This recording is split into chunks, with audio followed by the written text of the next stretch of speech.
What's up, everybody? Welcome back. Today I'm reviewing a CSB Handcrafted Collection Bible from Holman. It's been quite a few months since I reviewed a Christian Standard Bible, so this is a first in a while, but I'm really excited because this is a newer leather option that Holman's offering on their Handcrafted series. So I've been really excited to get my hands on one and see what it's like. So this is the single column personal size Bible in the marbled slate calfskin leather.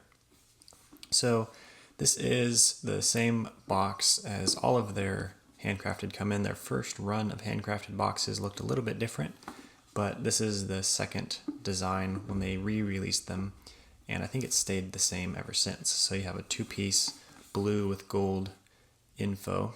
You have a little bit of your stats on the back here, and we'll go through some of these. Move that out of the way.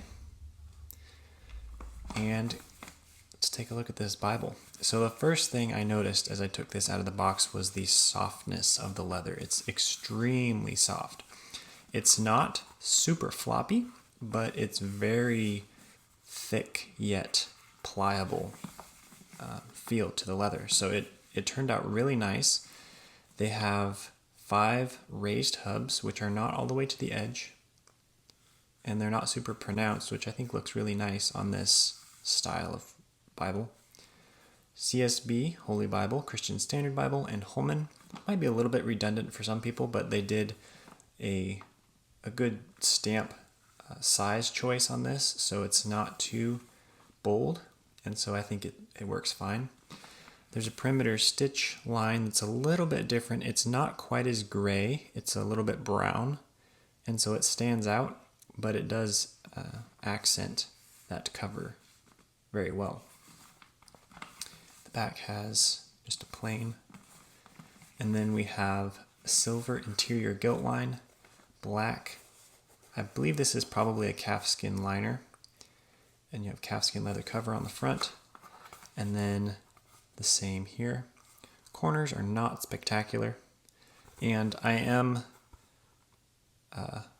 looking at this now more from the perspective of someone who is rebinding books, and specifically a lot of Bibles, and so some of my criticisms are coming from that perspective, which is a little bit more nuanced than what it used to be because I wasn't reviewing or rebinding Bibles at the start of this channel. So hopefully that is helpful for all of you. You have blue under silver art gilding, which they did a really good job on this. You can kind of see a little bit of waviness in the color, but overall, it's a pretty solid art gilding. Something that's different from some of the other handcrafted collections that I've gotten in the past is the card that it comes with is a matte finish. It's not glossy. I like this a lot. I don't care for glossy paper as much. Only in a few circumstances does glossy paper actually appeal to me.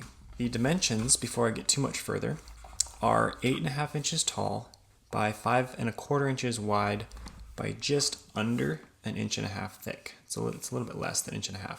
So it's definitely the mid-size, personal size, but it does get a little bit thicker, which you'll notice is kind of a feature of some of these smaller Bibles, as I'll show in the comparison. So I'm going to run through the interior and what I like about this, and then at the end give a couple different criticisms of just some of the things I've noticed. So you have an end sheet, ties right in, and then you have your presentation page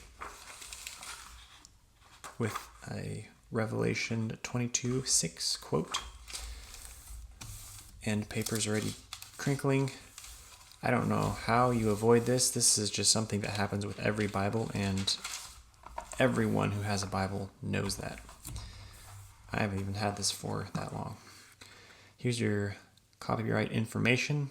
This is a 2017, 2020 text edition, and I believe this is a 2023 binding. And here's the different options they have.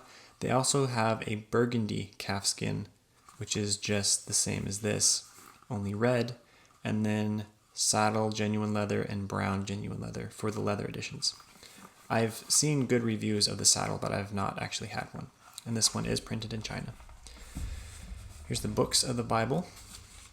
I think this is a 28 GSM paper. It's pretty thin, but it does hold up well to page turning. Have Introduction to the Christian Standard Bible. Highly recommend reading that if you have not. Commonly used abbreviations in CSB Bibles. And then Old Testament. The test of all edge-lined Bibles is whether or not it lays flat in Genesis 1. This one, as you can see, does fairly well. And I have flipped through this a couple times, but I haven't really broken it in. And so I think if you use this Bible a lot, as with pretty much every other edge-lined Bible, it will lay flat, even in Genesis 1, fairly quickly. So the text on this Bible is a 10-point font, single column, paragraph format. Verse numbers are in red, as well as the books at the top of the page. You have this little CSB design. I don't know what it stands for, but it's on all their Bibles. And then you have a line at the bottom separating the textual footnotes, which also have the verses referenced in red as well. And then it opens quite nicely. You don't really have too much of a problem of it laying flat, even in the middle. And you can kind of see here, and I'll do this to show the test of whether or not there's enough gutter. I always like to try, usually the 3/8 inch wide ribbons. And so if your ribbon can go into the gutter and not cover any of the text, I think it's at minimum amount of gutter space.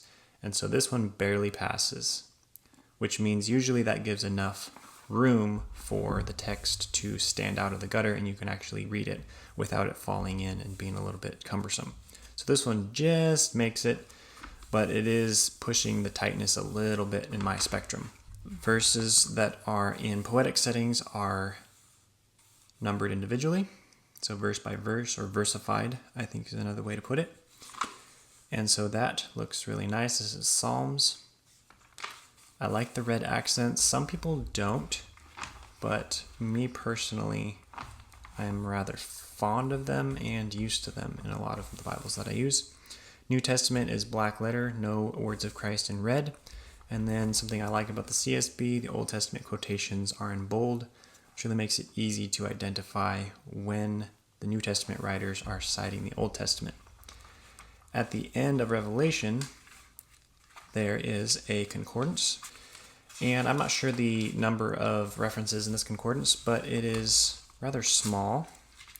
And at the end of, and I'm not sure the type size in this either, it's pretty tiny. It's probably a 6-point at least, but you can still read it.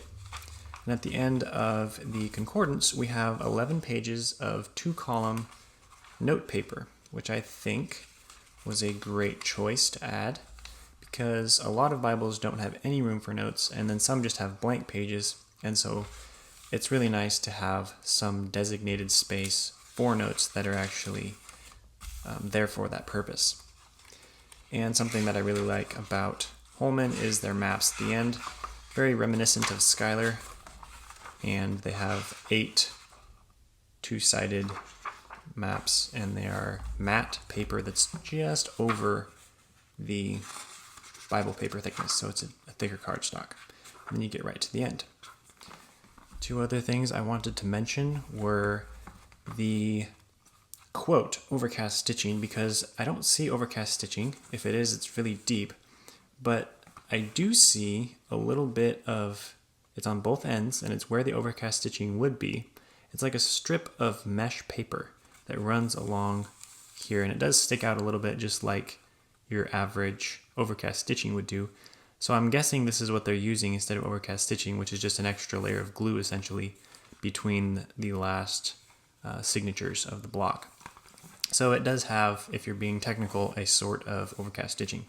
And the other thing I wanted to mention was for a premium Bible, it has a Oxford Hollow, which is very difficult to see in here, but essentially it's that little section of paper that's looped in there. So it's the tube of paper that runs down the whole spine and is glued to the block and the back of your cover. And so it helps protect it, and you can kind of see it popping up right here. That little divot there where it didn't glue all the way. But that is going to help with the durability of this Bible, and that's something that the other editions of their handcrafted so far that I've seen do not have. So that was something I really appreciated seeing in this. There are really only a couple of negative observations I had about this Bible. The first one is more aesthetic, and it's not something that happens on all of them. I've seen several reviews of this, and it's not in those, but the gilt line didn't come all the way around, and so it kind of made it on this corner, but it didn't quite make it just barely past the paper on the rest of it. Top and bottom look good, but the front wasn't quite there. That's minimal, but something I did want to note. I already mentioned the corners not being perfect. Another thing that I find a little bit annoying is that I don't know what the process is when they go to finish the cover before putting it on the Bible, but a lot of these publishers, some of the high-end ones included, do a lot of their cutting and exacting after the cover is already put together. And so you see this happen in many of these, especially around the edges where this straight line here, you can kind of see where this is a little bit frayed, and it's because they ran down and cut this after it was folded over. I don't know why they do that, because inevitably you end up cutting into the liner, and so you're testing the durability of that cover. But you can kind of see it definitely here, where at this top piece, this line right here, you can see is where it was cut, and it also cut that thread too. So that definitely shows that they did it after the Bible was completely sewn and glued in. I don't know why publishers do that. It's probably has to do with just ease and the speed of their process and how it works, but it really annoys me when that happens.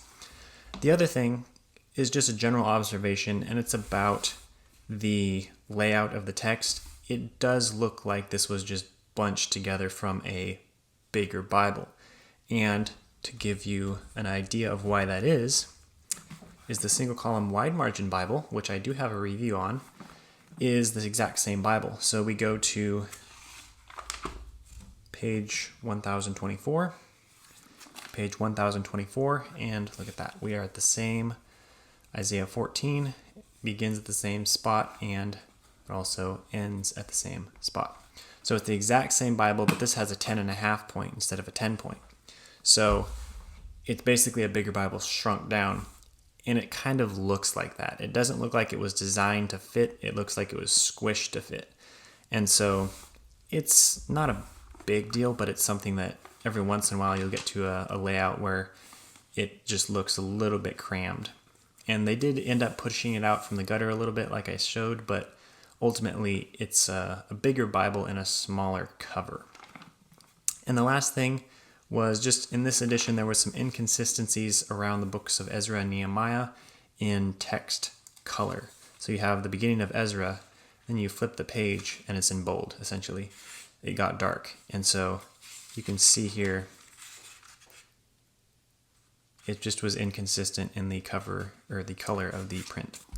It's not going to be something that happens in all of the editions. It is a little bit annoying, but ultimately that is something that will happen in different print runs of the Bible. Obviously this is a newer edition, and so it's more likely that things like this will occur and they will diminish over time, but that's what I noticed in this edition. I have two quick comparisons. First is the New King James Single Column Reference Bible from Thomas Nelson, and this is the Brown Premier Collection. It's also a 10-point font, but it has references, so it's a little bit different, but it's a paragraph format, so that's why I'm comparing it. You can see the text size is very similar, but this is a little bit more narrow because they have the references on the outside, where this can come all the way to the edge of the page. Both of these have justified text, so the columns are squared. And you can see also that personal size in the footprint, but then the depth is a little bit thicker. And so these can get really chunky when you get to these personal size Bibles that have a lot of features or bigger text. The other one I have to compare here is the NIV Heritage from Zondervan. And this one has a couple similarities, silver accents, just like the CSB, as well as the blue under silver art gilding. And then it's kind of similar, but it's a different blue. But the interiors as well are also similar. The NIV is a 10-point, but it also has that different typesetting, so it's a little bit different.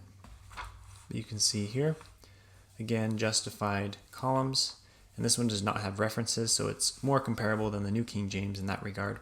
A wider footprint, and then the blue accents instead of red. So that's the Handcrafted Collection Marbled Slate Calfskin from Holman. I really like this cover. I think it will patina a little bit over time. I can't quite confirm that, but just by what I'm seeing here, I think it will take the oils very nicely. You can get this Bible on different places, which I'll link a couple of places to purchase in the description, for around $120, or you can even get the mahogany, or the burgundy rather, from, I think Amazon had it for under $100 for a little while. So these are very affordable Bibles for a premium Bible, and despite some of these little flaws that I showed here, these are some of the best premium Bibles you can get for the price point on the market today, I think. Thomas Nelson and Holman have some of the best when it comes to very affordable, under $200, usually by a lot, and decent quality, high-end leather for these Bibles. So definitely check this out, and thanks for watching.